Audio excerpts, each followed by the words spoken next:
আসসালামু আলাইকুম রহমতুল্লাহি ওয়া সম্মানিত দর্শক,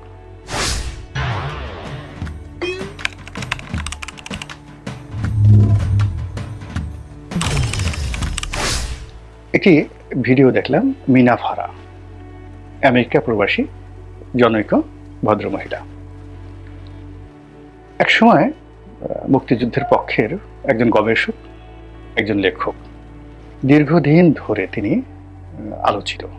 এখন বয়স হয়ে গেছে, সম্ভবত রোগাক্রান্ত বটে, কাজেই আগের মতো তাকে ওভাবে ভোকাল দেখা যায় না। কিন্তু একটা সময় তিনি নয়াদিগন্ত পত্রিকাতে লিখতেন এবং জামাতের পক্ষে, তিনি হিন্দু ধর্মাবলম্বী হওয়া সত্ত্বেও জামাতের পক্ষে তার যে অগ্নিঝরা বক্তব্য এবং তার যে লেখনী, এটি নয়াদিগন্তের যারা পাঠক তারা খুব ভালো করে এই মিনা ফারাকে চিনেন।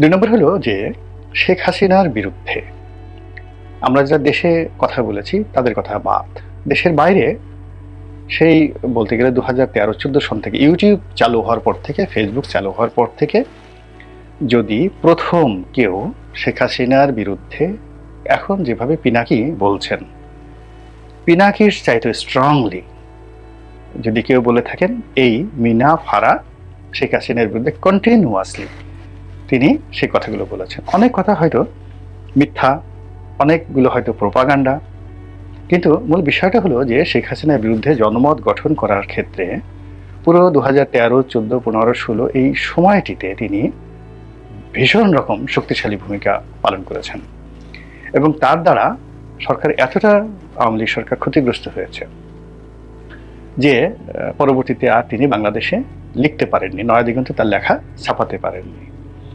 এবং একই অবস্থায় কিন্তু পিনাকির ক্ষেত্রে প্রযোজ্য ছিল, অর্থাৎ যতদিন শেখ হাসিনা ক্ষমতায় ছিলেন ততদিন পর্যন্ত পিনাকি, শেফায়েতুল্লাহ শেফু এদের নাম কোনো পত্রিকা উচ্চারণ করতে পারতো না। যেভাবে তারেক রহমান সাহেবের নাম উচ্চারণ করা যেত না, তার বিষয় নিয়ে কোনো আলোচনা করা যেত না, একইভাবে মিনা ফারা, তারেক রহমান, তারপরে শেষে পিনাকি, কনক সারওয়ার, এদের নাম বাংলাদেশে উচ্চারণ করা যেত না।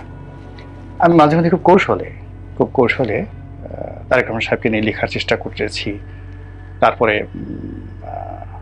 যাকে বলা হয় পিনাকিকে নিয়ে লিখেছি বা বলেছি খুব কৌশলে। আওয়ামী লীগ ওটা ইন্টেলেকচুয়ালি ধরতে পারেনি।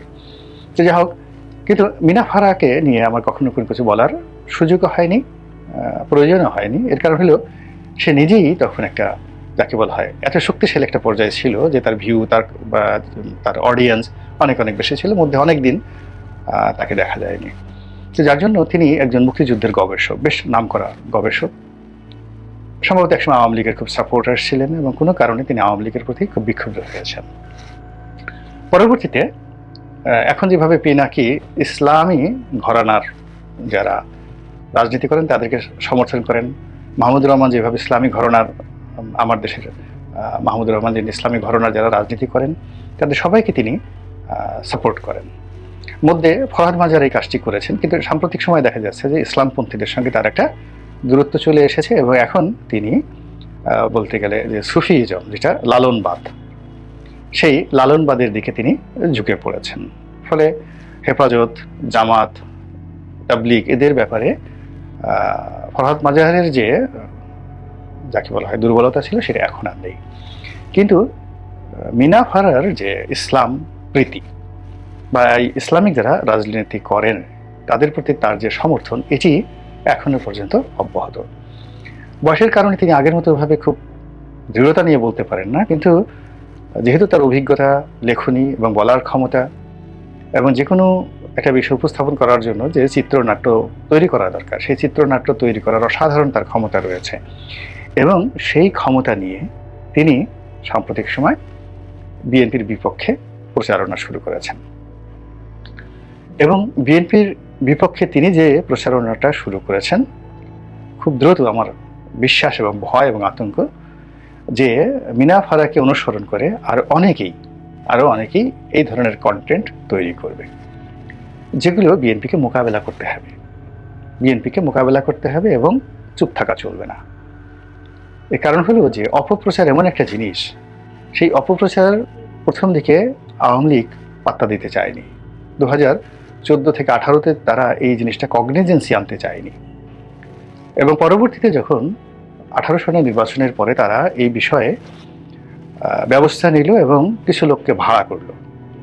যেমন দেখা গেল যে তার কে যারা গালাগালি করে সেই গালাগালিকে কাউন্টার গালাগাল দিতে পারে এরকম কিছু গলাবাজ বা গালবাজকে তারা ভাড়া করলো। এটা রং ডিসিশন ছিল, মানে এগুলোকে আসলে গালাগাল দিয়ে করা যায় না। কিন্তু ইন্টেলেকচুয়ালি মানে আওয়ামী লীগকে যারা ডুবিয়েছে তাদেরকে মোকাবেলা করার জন্য আওয়ামী লীগ কখনই কোনো ইন্টেলিজেন্ট লোকে ভাড়া করতে পারেনি, নিয়োগ করতে পারেনি, বা তাদেরকে রাজি করতে পারেনি। তো ফলে উত্তেজক কথাবার্তা বা ভালগার জাতীয় যে সকল কথাবার্তা, অকথ্য বা সশ্রী ভাষায় গালাগাল, যেমন ধরেন শেফায়েতুল্লাহ সেফু, এখন সে শেখ হাসিনার সম্পর্কে ধরেন একটা বাজে কথা বলেছে, খুব বাজে কথা বলেছে। এটা কিন্তু আওয়ামী লীগের লোকজন লুকিয়ে লুকিয়ে স্বামী স্ত্রী দেখেছে। বা অর্থমন্ত্রী আবুল মাল আব্দুল মুহিতের মুখ দিয়ে গন্ধ আসে, তিনি কথায় কথায় বায়ু ত্যাগ করেন, দীপুমণি বায়ু ত্যাগ করেন, এই জিনিসগুলো শেফায়েতুল্লাহ সেফু বলেছেন। একেবারে ধরুন ডাহা মিথ্যা কথা, কিন্তু মানুষ খুব মজা পেয়েছে। মজা পাওয়ার ফলে কি হলো, ওই মানুষগুলোর যে স্ট্রেংথ আছে, ওজন আছে, গ্রহণযোগ্যতা আছে, এটা ধীরে ধীরে ধীরে ধীরে ধ্বংস হতে থেকেছে।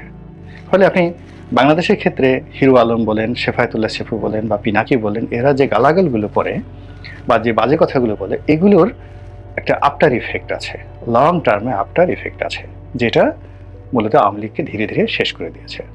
আওয়ামী লীগের কামরুলের নাম গমরুল, বা ধরুন শেখ হাসিনাকে কাঁঠাল রানী বলা হয়েছে, বা শেখ হাসিনার পরিবর্তে আওয়ামী লীগের যে স্লোগান জয় বাংলা, এটাকে একটা গালিতে রূপান্তরিত করা হয়েছে। এখন চিন্তা করুন বর্তমান প্রেক্ষাপটে এই জিনিসগুলো কেমন হয়ে গেছে। ঠিক আওয়ামী লীগকে যেভাবে ম্যাটিকুলাসলি শেষ করা হয়েছে, ওই জিনিসগুলো আবার বিএনপির জন্য অপরিহার্য হয়ে পড়েছে। এবং এই প্রচারণটা প্রথম মিনা ফারার মতো মানুষের মুখ দিয়ে যখন আমি এই জিনিসগুলো শুনলাম, তখন আমার কাছে মনে হলো এই বিষয়গুলো নিয়ে কথা বলা উচিত। মিনা ফারা তার ভিডিওতে বিএনপির তারেক রহমান সাহেবকে তিনি টি রহমান হিসেবে এই প্রথম যাকে বলা হয় তিনি সম্বোধন করলেন। তো টি রহমান হিসেবে সম্বোধন করলেন, এটা আমি কখনো আমার মাথায়, আমি এতদিন ভিডিও করে যে তারেক রহমান সাহেবকে যে টি রহমান বলা যায়, আমরা একসময় ঠাট্টা করে হুসাইন মোহাম্মদ এরশাদকে হুমু এরশাদ বলতাম। আবার অনেকে গাফার চৌধুরীকে আগা চৌ বলে ঠাট্টা মস্করা করতে, নাম সংক্ষিপ্ত করা। যেমন আমাকে যারা অপছন্দ করেন তারা সবাই গোলাম মাওলা রনি, তা গোমা রনি বলার চেষ্টা করছেন। তো এটা যাই হোক না কেন, আমাকে এই জিনিসগুলো, অর্থাৎ গোমা রনি থেকে মানে সেটা শুরু হয়েছে 2009 সনে। তো 2009 সনে এই যে অপপ্রচার গোমা রনি থেকে গোলাম মাওলা রনি বলবে এবং লোকজন আমাকে সম্মান করবে, এই জন্য আমাকে যথেষ্ট পরিশ্রম করতে হচ্ছে এখনো পর্যন্ত। কিংবা ধরুন একজনে আমাকে অপছন্দ করে, সেটা গালি দিয়ে বসলো, বিশ্রী গালি। এখন ওই গালিকে অনুসরণ করে দেখা গেল কয়েক লাখ লোক ওই গালি কিছুদিন দেওয়া শুরু করলো। ওটার বিপরীতে আমাকে কিন্তু লড়াই করতে হয়েছে, যে কোনো একটা বাজে জিনিসের বিরুদ্ধে লড়াই করে আমাকে আমার মর্যাদাটা রক্ষা করতে হয়েছে। কিন্তু আমি যদি স্টপ হয়ে যেতাম বা ওই গালিগুলোকে পাত্তা না দিতাম, তাহলে আমার অবস্থা কিন্তু শেখ হাসিনার অবস্থাই হতো। এখন বিএনপির বিরুদ্ধে যে সকল কথাবার্তা হচ্ছে, তারেক রহমান সাহেবকে এখন টি রহমান বলা হচ্ছে, কেউ হয়তো তাকে আকার ইঙ্গিতে আরও কথা বলার চেষ্টা করছেন। এই জিনিসগুলো যেভাবে হোক না কেন কাউন্টার আলাপ আলোচনা করে তার মান মর্যাদা সম্মান বৃদ্ধি করতে হবে। আদারওয়াইজ নেতার যদি সম্মান না থাকে, নেতার যদি ভাবমূর্তি না থাকে, এবং তাকে যদি নেতার মতো না মনে হয়, আমরা যে অনেকের জন্য সিংহাসন বানাই, অনেককে বড় চেয়ারে বসাই, কিংবা রাজার জন্য খুব সেই রাজকীয় পোশাক তৈরি করি। এখন আপনি ধরেন এই যুগে ব্রিটেনের রানীর অভিষেক হবে, রাজার অভিষেক হবে, সেটা আজ থেকে 1000 বছর আগে যেভাবে অভিষেক হতো, কেন সেইভাবে করা হচ্ছে? তিনি যে রাজা, তিনি যে আমাদের মতো নন। তার যে মুকুট আছে, তার যে তলোয়ার আছে, তার যে ঘোড়া আছে, তার যে প্রাসাদ আছে, এই জিনিসগুলো মানুষের মনোমস্তিষ্কে ঢুকিয়ে দেওয়া হয়। তো কাজে বিএনপি যাকে প্রধানমন্ত্রী বানাবে, যাকে রাজা বানাবে, যাকে দলীয় প্রধান বানাবে, তাকে যদি বিএনপির প্রতিপক্ষরা নামিয়ে নিচে নামাতে একেবারে হাস্যকর একজন ব্যক্তিত্বে পরিণত করে ফেলে, মানে ব্যক্তিতে পরিণত করে ফেলে, নট ব্যক্তিতে পরিণত করে ফেলে। এরপর তাকে একটি অগ্রহণযোগ্য, অপ্রয়োজনীয় এবং অনুল্লেখ্য তুচ্ছ তাচ্ছিল্যের বস্তুতে পরিণত করে ফেলে, অশ্রদ্ধার বিষয়বস্তুতে পরিণত করে ফেলে। এই ব্যাপারে বিএনপির যারা মিডিয়া সেলে রয়েছেন তাদেরকে এই বিষয়গুলো কগনিজে জানতে হবে এবং এই বদনামগুলোর উপরে মানে মিনাফারাকে গালি দিয়ে কিন্তু হবে না। আপনি যদি এখন পিনাকিকে মোকাবিলা করার জন্য নিঝুম মজুমদারকে দিয়ে আওয়ামী লীগ যে কাজটি করার চেষ্টা করেছে, এটা যে ফল হয়নি, এটা তো আপনারা বুঝতে পেরেছেন। কাজেই এখানে মিনাফারা বা তার মতো আরো অনেকেই বলা শুরু করেছেন এবং করবেন, এই বিষয়গুলোকে মোকাবেলা করতে হবে।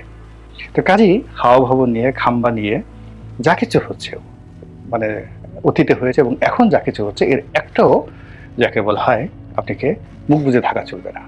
কন্টিনিউয়াসলি ওরা যেভাবে বলবে তার এগেনস্টে আপনার যুক্তি তুলে ধরতে হবে, সত্য তুলে ধরতে হবে। আদারওয়াইজ এইগুলোতে বিএনপির যত সম্ভাবনা রয়েছে, যত ভবিষ্যৎ রয়েছে, যত ভালো দিক রয়েছে, সব জিনিসগুলো খেয়ে ফেলবে, ক্যান্সারের মতো খেয়ে ফেলবে। এবং সেই জিনিসটি এই মিনাফারার মতো একজন প্রতিভাদীপ্ত মহিলা যে প্রশ্নগুলো করেছেন আমেরিকার মতো জায়গা থেকে, ওটাকে অনুসরণ করে দেখবেন যে অনেকেই এই জিনিসগুলো শুরু করেছে। আলটিমেটলি সোশ্যাল মিডিয়াতে জামাতের যে আধিপত্য, বিএনপি বিরোধী শক্তির যে আধিপত্য, এবং ইদানিংকালে আওয়ামী লীগের লোকজনের যে আধিপত্য এখানে বেড়েছে, সেই তুলনায় বিএনপির লোকজন এখনো শিশু অবস্থায় রয়েছে, নবজাতক শিশু অবস্থায় রয়েছে। কাজেই বিএনপিকে যদি ক্ষমতায় যেতে হয়, প্রতিপক্ষকে মোকাবেলা করতে হয়, তাকে সব ক্ষেত্রে শুধু জনপ্রিয়তা দিয়ে হবে না, জনবল দিয়ে হবে না, আরও অনেক কিছু লাগবে।